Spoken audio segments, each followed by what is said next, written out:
Bismillahirrahmanirrahim. Assalamu alaikum all the parents and teachers. How are you all? Today we are going to start our page 51. As you can see here, this is page 51 of New Oxford Social Studies for Pakistan for class 1. This is for class 1 social studies book and page number 51.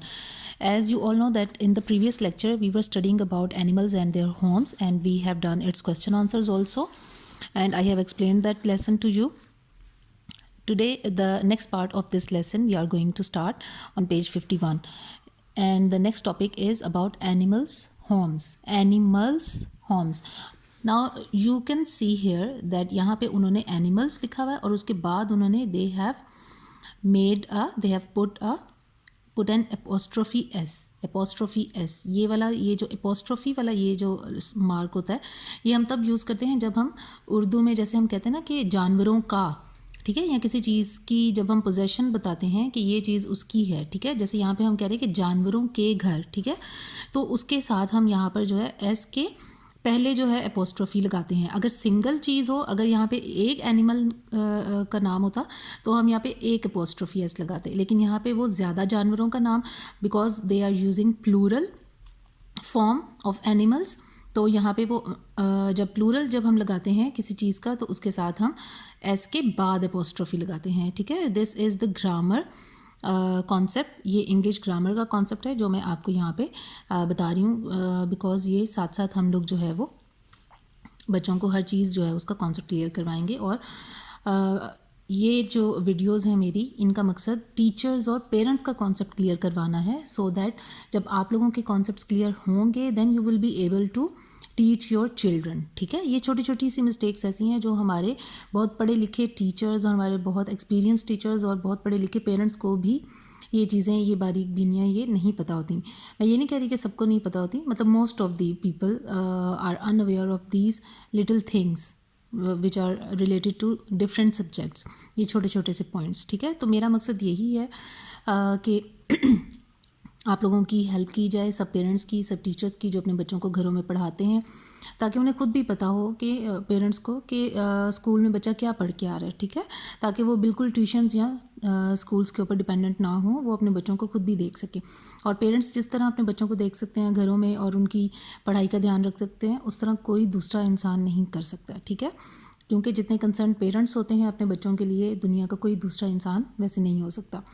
सो ये था. और इसमें मैं एक request आप लोगों से ये करना चाहूँगी कि वीडियो को आप लोग एंड तक देखा करें, because after the whole explanation I also tell the answers and I also solve the work page, the exercise of that lesson. तो इसमें आप लोगों के का ही वो होता है फ़ायदा कि जब आप पूरा लेसन एक्सप्लेन समझ लेते हैं और उससे रिलेटेड क्वेश्चन आंसर्स आपको पता चलता है कि उनका हमने आंसर किस तरह कॉन्सेप्चुअल बनाकर बच्चों से पूछना है, और जिससे कि वो रट्टा ना लगाएं और विदाउट एनी क्रैमिंग उन लोगों को चीज़ें जो है उनका कॉन्सेप्ट क्लियर हो और फिर वो जो है वो उसका आंसर दे सकें और उससे रिलेटेड एक्सरसाइज कर सकें. So this was a brief explanation of this thing.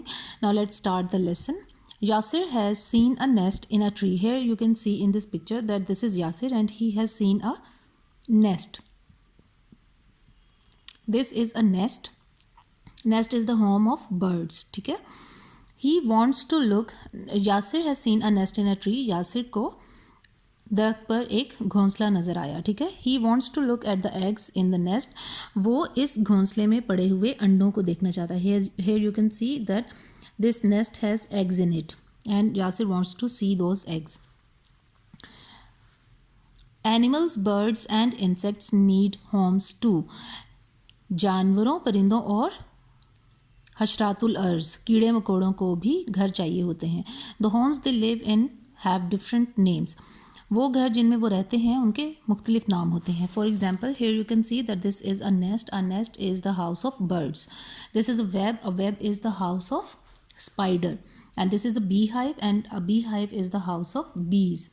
यानी आपने बच्चों को ये बताना है कि जिस तरह हम इंसान जो हैं घरों में रहते हैं अपने, और इसी तरह जो जानवर हैं, जो परिंदे हैं, जो कीड़े मकोड़े हैं, उन सबको भी रहने के लिए घरों की ज़रूरत होती है, ठीक है. तो उनके घरों के भी डिफरेंट नेम्स होते हैं. So here in this box you can see a point of did you know the largest nest on record was built by a pair of eagles. It was nearly 3 meters wide and 6 meters deep. यानी कि वो ये बता रहे हैं कि दुनिया का सबसे बड़ा घोंसला जो आज तक बनाया गया है वो 2 ईगल्स ने, 2 चीलें थीं, 2 उकाब थे जिन्होंने बनाया था, ठीक है, मेल और फीमेल, उन्होंने अपना घर बनाया था। और वो कितना बड़ा था, वो 3 मीटर लंबा था और 3 मीटर गहरा था, वाइड 3 मीटर चौड़ा था। वाइड का क्या मतलब था, उसकी चौड़ाई थी 3 मीटर तक, वो यानी कि इतना चौड़ा था। एंड 6 मीटर्स डीप, और 6 मीटर तक वो गहरा था। ये बहुत ज़्यादा बड़ा घोंसला है। Questions, have you seen a nest where? You have to ask this question from the students. You will ask in the class that students, have you seen a nest? And if you have seen a nest, where? They will tell you that yes, I have seen a nest and it was on a tree, it was in a tree, or I have seen a nest in the corner of my garden. मतलब कुछ भी बच्चे जो है वो बता सकते हैं. Let them think and give the answer, ठीक है. आपने उनको स्पून फीडिंग नहीं करनी, आपने उनको रटा रटाया एक ही जवाब सबको नहीं लिखवाना, ठीक है. और ये ओरल आपने पूछना है और हर बच्चे से आपने पूछना है, ठीक है. इस तरह वो आपको बताएंगे अपने experiences. Question 2 is have you seen a beehive where? बच्चों से आपने पूछना है कि have they seen a beehive like this? इस तरह शहद की मक्खियों का छत्ता उन्होंने कहीं देखा है? अगर तो बच्चों ने देखा होगा तो वो आपको बताएंगे कि yes, I have seen it somewhere in the park, और I have seen it near river, या कहीं भी वो आपको बता सकते हैं. और अगर नहीं देखा तो वो कहेंगे कि no, I haven't seen it. Have you seen a spider's web where? आप बच्चों से पूछ सकते हैं कि मकड़ी का जाला उन्होंने कहीं देखा है, और अगर देखा है तो कहाँ पर. तो ये तो घरों में आम जो है वो लगे होते हैं, ठीक है. तो इसलिए वो ये देखना बच्चों के लिए आम चीज़ है. और अगर उन्होंने नहीं भी देखा या उनको नहीं पता कि ये जो घरों में ये जो जाले लगते हैं ये किस वजह से लगते हैं, तो आपने उन्हें बताना है कि ये स्पाइडर, ये जो मकड़ी होती है, ये एक इंसेक्ट होता है, ये अपना घर बनाता है जिसको हम जाला कहते हैं, या इंग्लिश में उसको वेब कहते हैं. Now we are going to do the work page.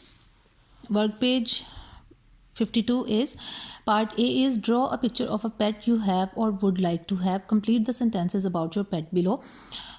ये आपने बच्चों से खुद करवाना है, ठीक है. ये आप उनको होमवर्क के लिए दे सकते हैं कि वो अगर उनके पास कोई पेट है तो उसके बारे में लिखें और उसकी पिक्चर बनाएं, और अगर नहीं है और वो रखना चाहते हैं कोई पेट तो उसके बारे में वो लिखें और उसकी पिक्चर बनाएं, ठीक है.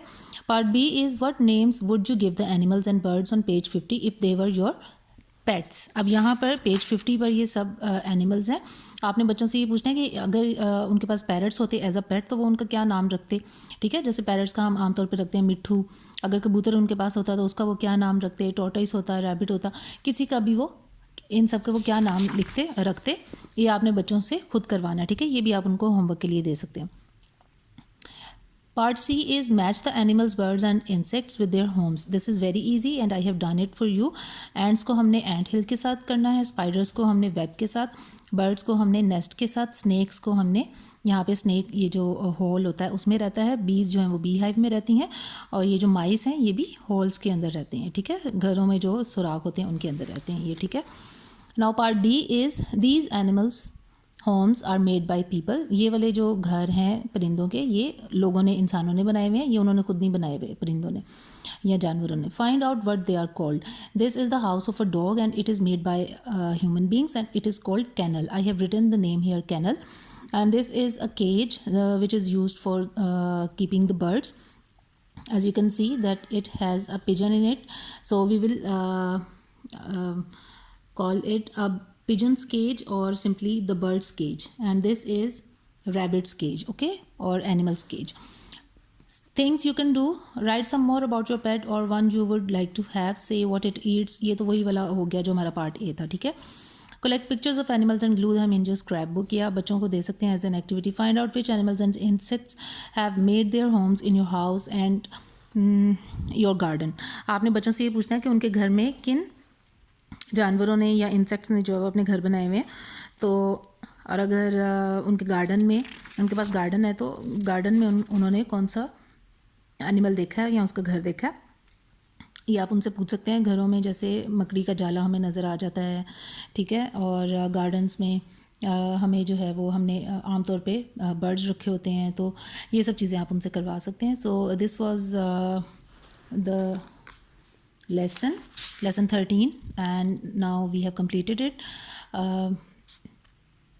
I hope you have understood all this, and if you have any suggestions, if you have any questions, you can just comment me in the comment box. I will definitely answer you, and share my videos, my video lectures with all your friends and family which have students in their homes too, जिनको वो पढ़ाते हैं, जिनके घरों में भी बच्चे हैं, स्कूल गोइंग बच्चे हैं, उन सब के साथ मेरे वीडियो लेक्चर्स आप शेयर करें, so that they can also get the benefit from this thing. Thank you so much, and in the next lecture we will start our new lesson.